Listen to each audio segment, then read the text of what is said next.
Bom, eu fui um dos maiores ateus que já pisou nessa terra.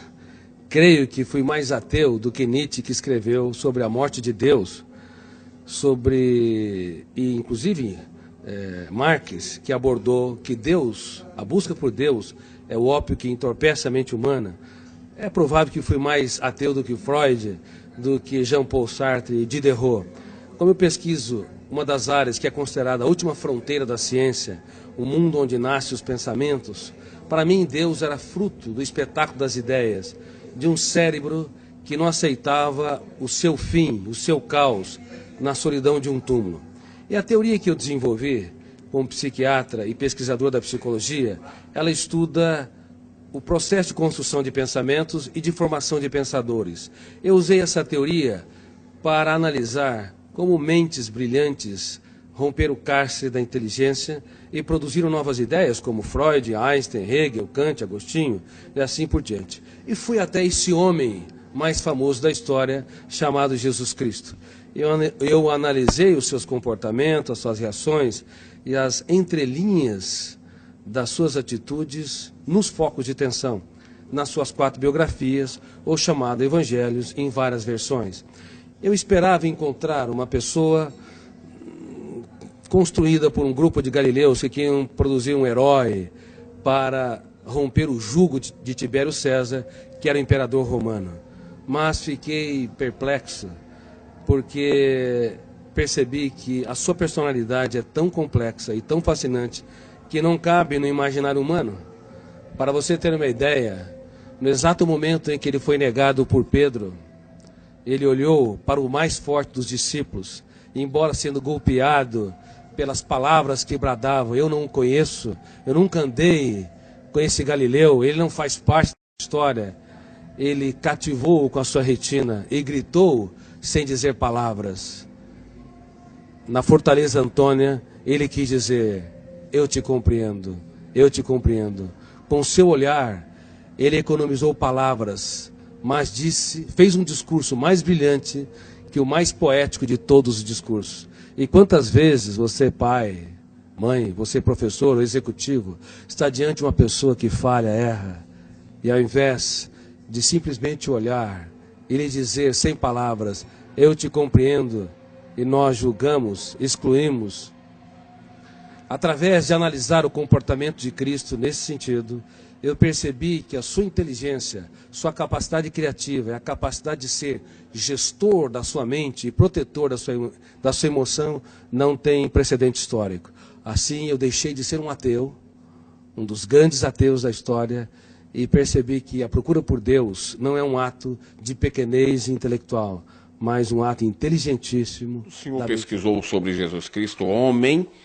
O que o senhor esperava encontrar?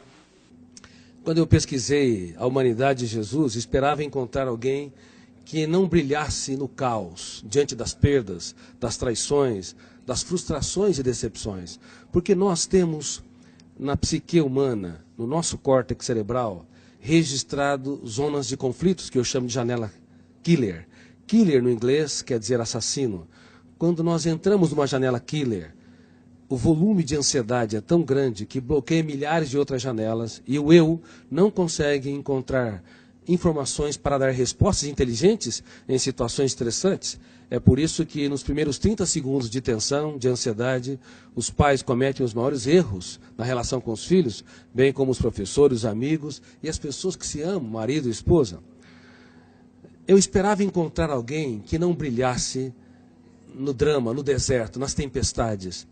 Mas é impressionante, quando o mundo desabava sobre o homem Jesus, ele, ao invés de ser preso pelas janelas killers, ele abria as janelas da sua mente, olhava para a tempestade e via nela a chuva, uma oportunidade solene para cultivar. Enquanto que nós, muitas vezes, diante das perdas, decepções, diante das lágrimas, das injustiças e fracassos, recuamos. Ele não.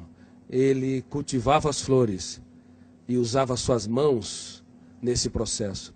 Muitos querem a beleza das flores, mas não têm coragem de sujar as suas mãos para cultivá-la e irrigá-la. Exatamente. Ao analisar o comportamento de Jesus nas mais diversas situações em que ele se encontrou, eu fiquei cônscio que esse homem não cabe no imaginário humano.